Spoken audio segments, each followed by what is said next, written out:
आज हम इसलिए इस पाठ्य पुस्तक से पाठ क्रमांक 7वां पढ़ने जा रहे हैं, जिसका शीर्षक है ठेस। ठेस इस पाठ का ये सेशन क्रमांक पहला है। यह पाठ पढ़ने से पहले मैं आपको कुछ चीजें दिखाना चाहती हूँ, उसको हम देख लेंगे क्योंकि बार बार इस कहानी में इन शब्दों का प्रयोग होने वाला है। शीतल पाटी। शीतल पाटी का अर्थ होता है कि एक प्रकार की चिकनी, पतली और बढ़िया चटाई। तो यहाँ पर देखो, आप देख सकते हैं इसका पिक्चर। और दूसरा शब्द आया है चिप, जो बांबू या बांस की लकड़ी जो होती है उसके द्वारा बनाई जाती है। आज ये जो चीजें हैं हम ऑनलाइन या आज हमें बहुत ज्यादा प्रमाण में ये चीजें हम आसानी से खरीद सकते हैं, लेकिन एक समय था जब कारीगर के द्वारा ये वस्तु बनाई जाती थी तो ये बहुत ही कम मिलते थे। तो शीतल पाटी और चिप, इन दो शब्दों का प्रयोग पाठ में ज्यादा आया है, इसीलिए मैंने आपको ये चीजें दिखाई। अब हम पाठ की तरफ जाएंगे। सब लोग पाठ्य पुस्तक निकालेंगे और पाठ्य पुस्तक के द्वारा हम इस पाठ को समझेंगे। हमारे पाठ का शीर्षक है ठेस।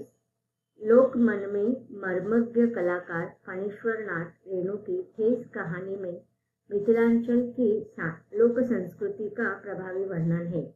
अब देखिए यहाँ पर इस कहानी के जो लेखक है वे फणीश्वर नाथ रेणु है। फणीश्वर नाथ रेणु, इनके द्वारा आंचलिक कहानियां या आंचलिक उपन्यास की शुरुआत हुई है।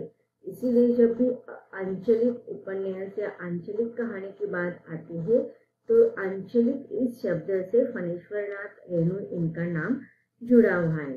अब आप कहेंगे कि आंचलिक का अर्थ क्या होता है, कि जैसे अगर हम देखते हैं आंचलिक इस शब्द को अगर हम विस्तारित रूप में देखेंगे तो आंचल और उसमें इक यह प्रत्यय लगाया हुआ है। अब आंचल का अर्थ क्या होता है कि पल्लू, आंचल, हम इसे शाब्दिक अर्थ में लेंगे। लेकिन अगर देखा जाए तो आंचलिक का अर्थ होगा कि ये जो होता है जनपद से संबंधित होता है, अर्थात लोक संस्कृति से या लोक जीवन से, जो ग्रामीण संस्कृति से होता है। तो आंचलिक कहानी में या उपन्यास में अधिकतर ग्रामीण लोक संस्कृति या जनपद के बातें अधिकतर होते हैं। तो इस कहानी में भी लेखक फणीश्वर नाथ रेणु, इन्होंने आंचलिक कहानी के रूप में अपने गांव की लोक संस्कृति और वहाँ का अनुभव हमें बताया है कहानी के रूप में। यह कहानी कलाकार के मन की विशिष्टताओं का मार्मिक वर्णन करती है। यह जो कहानी है, ठेस जो कहानी है, इसमें एक कलाकार का वर्णन किया गया है जिसका नाम सिरचन है। सिरचन नामक एक कारागिर की मन की विशिष्टता को लेखक ने मार्मिक चित्रण किया है। श्रम के प्रति सम्मान की भावना, रिश्तों की गहराई और मनुष्यता की पक्षधरता को समझने में पाठ का योगदान महत्वपूर्ण है। आंचलिक कहानी की खूबसूरती, घटना एवं संवेदना की दृष्टि से भी यह कहानी उल्लेखनीय है। अब हम कहानी को शुरुआत करते हैं।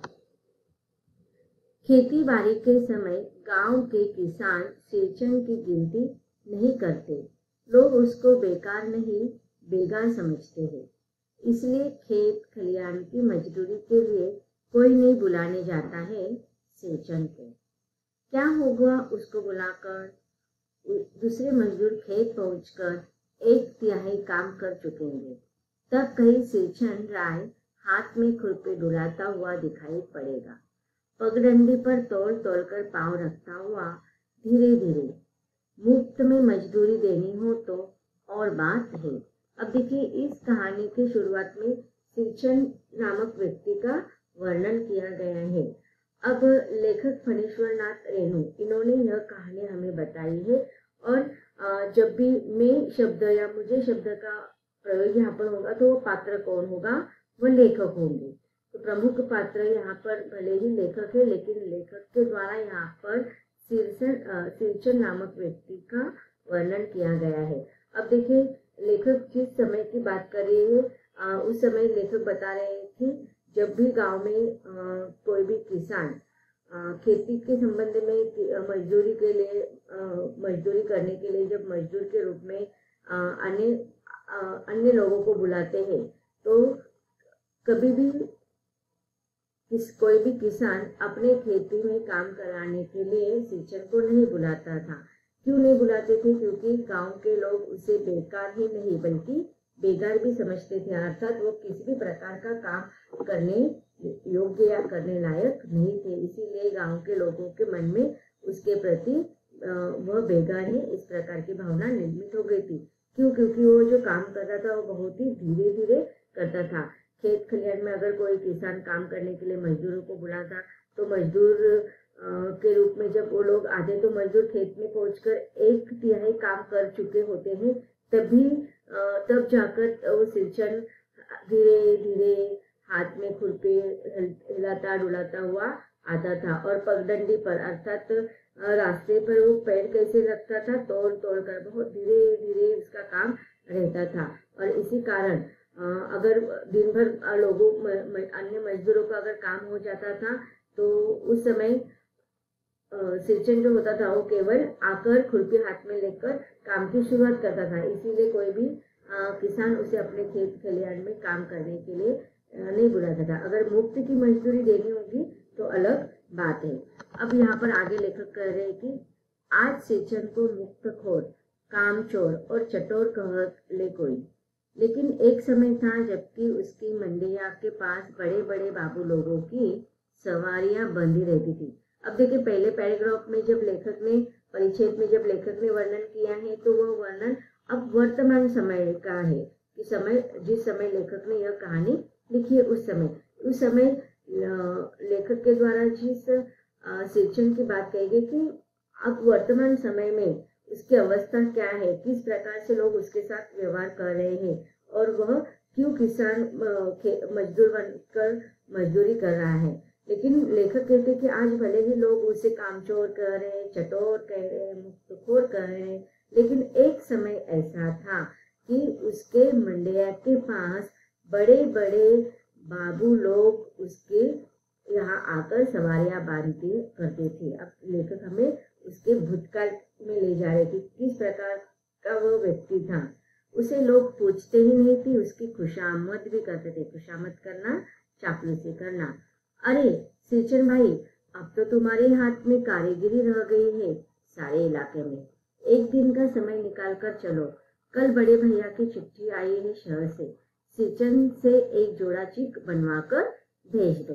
तो अब देखिए यहाँ पर हमें लेखक ने जो उसके भूतकाल में क्या उसके मतलब क्या था इसका वर्णन करते हुए बोल रहे कि वह एक अच्छा कारागिर था और लोग उसकी स्तुति करते थे, चापलूसी करते थे, खुशामद करते थे, प्रशंसा भी करते थे और उसके जैसे कारागिर पूरे इलाके में नहीं था। इसी कारण लोग उसे तरह तरह के वस्तुएं चीजें बनाने के लिए उसे अपने घर लेकर जाते थे। अब देखिए यहाँ पर चीज बनाने की बात आई है। मैंने आपको फोटो में दिखाया था पीपीडी में कि चीज कैसे होता है।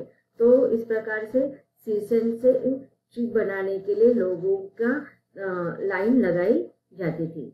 मुझे याद है मेरी माँ जब कभी सिंचन को बुलाने के लिए कहती, मैं पहले ही पूछ लेता भोग क्या क्या लगेगा। अब देखिए यहाँ पर लेखक बता रहा है कि अपने खुद का अनुभव बता रहा है कि जब उनके घर में इस प्रकार की वस्तुएं बनाने के लिए जब माँ लेखक को बुलाने के लिए भेजती थी तो माँ से लेखक पहले ही पूछ लेता था कि उसे तुम भोग क्या क्या लगाने वाले। जैसे कि देखो अगर हमें कोई अच्छी बातें किसी से करवाना है तो उसे हमें कुछ ना कुछ देना पड़ता है। तो वैसे ही अब यहाँ पर लेखक हमें धीरे धीरे सिंचन के व्यक्तित्व के बारे में, उसकी विशेषताओं के बारे में बताने जा रहे हैं। माँ हंसकर कहती, जा जा बेचारे, मेरे काम में पूजा भोग की बात नहीं उठाता कभी। अब देखिए यहाँ पर अगर हमें किसी भी प्रकार की लेन देन करना होता है, अगर किसी से कुछ लेते हैं तो उसके बदले में हमें उसका बदला देना पड़ता है, पैसे के रूप में, रुपए के रूप में या किसी अन्य चीजों के रूप में। तो आज हमें पता चल रहा है कि सिंचन एक कारागिर है और कारागिर जो भी वस्तुएं वो बनाते थे उसके बदले में लोग उसे उसका पसंद का खाना देते थे।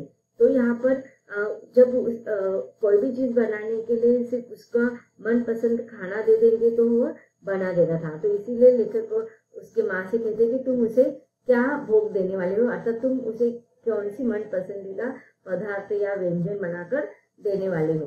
तो माँ हंसकर लेखक से बात करता है कि नहीं नहीं, उसके काम पर तुम इतना मत करो, क्योंकि बेचारा कभी भी अपने काम के बदले में मेरे से किसी भी प्रकार की अपेक्षा नहीं रखता कि उसे काम के बदले में उसने जो वस्तुएं कारीगर के रूप में बनाई है उसके बदले में वह लेखक के माँ से किसी भी प्रकार के मुबदले की अपेक्षा नहीं रखता था।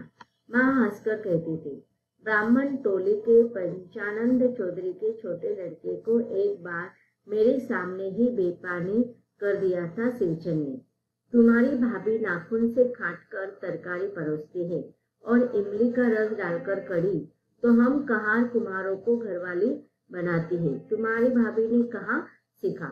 अब देखिए यहाँ पर हमें लेखक के द्वारा सिरचन के स्वभाव, उसकी विशेषताएं, उसके गुण और उसके अंदर जो भी अवगुण है, इस सारे बातों का लेखक हमें एक एक करके ये बात हमारे सामने रख रहे हैं कि अब देखिए जो सिरचन है वह कोई भी कारीगर के रूप में जो भी वह वस्तुएं बनाते थे तो उसको सामने वाले व्यक्ति के घर जाकर बनाना पड़ता था, लेकिन वह वस्तु बनाने के बदले में जो भी उसको उसका मन पसंदीदा खाना दिया जाता था, थोड़ा उसका मन पसंदीदा खाना दे देते तो वह अच्छे से वह वस्तु बनाकर उन्हें दे देता था। लेकिन वह स्वाभिमानी भी था। अगर कहीं पर उसको मन पसंदीदा खाना नहीं मिलेगा, भोजन या स्वादिष्ट पदार्थ नहीं मिलेगा, या कोई उसे अगर अच्छा व्यवहार नहीं करता तो वह कभी भी वहां पर नहीं जाता और वह कभी भी सामने वाले व्यक्ति को वह उनकी गलतियां दिखाता था। तो व्यंग भरी बातों से, थोड़ा टीका टिप्पणी के द्वारा, जैसे कि यहाँ पर लेखक ने बताया है एक अनुभव कि जब ब्राह्मण टोली के पंचानंद चौधरी के यहाँ पर सिरचन के साथ जो व्यवहार हुआ था, तो पहली बार जो उसको अनुभव आया था तो दूसरी बार वो वहां पर कभी, मतलब यहाँ पर एक लेखक ने उदाहरण दिया है, लेकिन वो कभी भी वहां पर फिर से नहीं जाता था। तो जब चौधरी के घर से उसके लड़के को फिर से बुलाने के लिए आए थे उसका लड़का, तब उसने बेपानी कर दिया था, अर्थात व्यंग भरी तीखी टिप्पणी में सिरचन ने उस चौधरी के लड़के को बताया था कि तुम्हारी भाभी जो है नाखून से काटकर तरकारी परोसती है। अर्थात सामने वाले व्यक्ति जब उसे अच्छे प्रकार का भोजन नहीं देते, उसके मन को अच्छा लगे ऐसे स्वादिष्ट भोजन नहीं देते थे तो उसे अच्छा नहीं लगता था, तो वो तुरंत कह देता था क्या कहता है कि तुम्हारी भाभी तो नाखून से काटकर तरकारी परोसती है, अर्थात बहुत ही कंजूसीगिरी करके उसको खाना दिया होगा, उसके कारण वो इस प्रकार के बात कर रहा है। और इमली का रस डालकर कढ़ी, अब आप लोगों को पता है कि कढ़ी जो होती है वो दही से बनाई जाती है, लेकिन यहाँ पर जो बड़े बड़े लोग होते हैं, अब ये बहुत ही पुरानी कहानी है, तो ग्रामीण भागों में जो संपन्न घर वाले लोग होते हैं उनके पास ये खाने की जो चीजें होती थी वो मुबलक प्रमाण में होती थी, लेकिन जब भी सामने वाले व्यक्ति जो कम निम्न जाति के होते होंगे या फिर जो कारीगर लोग होते थे, उनको अगर भोजन देते समय अगर बड़े घर के लोग इस प्रकार का व्यवहार करेंगे तो वो अच्छी बात नहीं है। तो यही बात यहाँ पर उसने बताया है कि यह जो इमली का रस डालकर जो कढ़ाई बनाई जाती है तो कुम्हार और कहार के जैसे घर वालों के जो बहुत ही गरीब घर के लोग होते हैं वह इस प्रकार के भोजन बनाते हैं, लेकिन बड़े ऊंचे घर के लोग इस प्रकार के भोजन नहीं बनाते हैं। तो इस प्रकार वो कहते हैं कि तुम्हारी भाभी ने भी यह सारी चीजें कहाँ से सीखी। तो यहाँ पर लेखक ने सिरचन के व्यक्तित्व की विशेषता भी हमें बताई है। तो बच्चों, अब तक हमने लेखक के द्वारा सिरचन की विशेषताओं का वर्णन पढ़ रहे हैं। आगे भी हमें लेखक के द्वारा सिरचन के व्यक्तित्व के, उसके अंदर के अच्छे और बुरे गुणों का वर्णन पढ़ना है, लेकिन उसको हम कहानी को हम पढ़ेंगे इसके अगले सेशन में। धन्यवाद।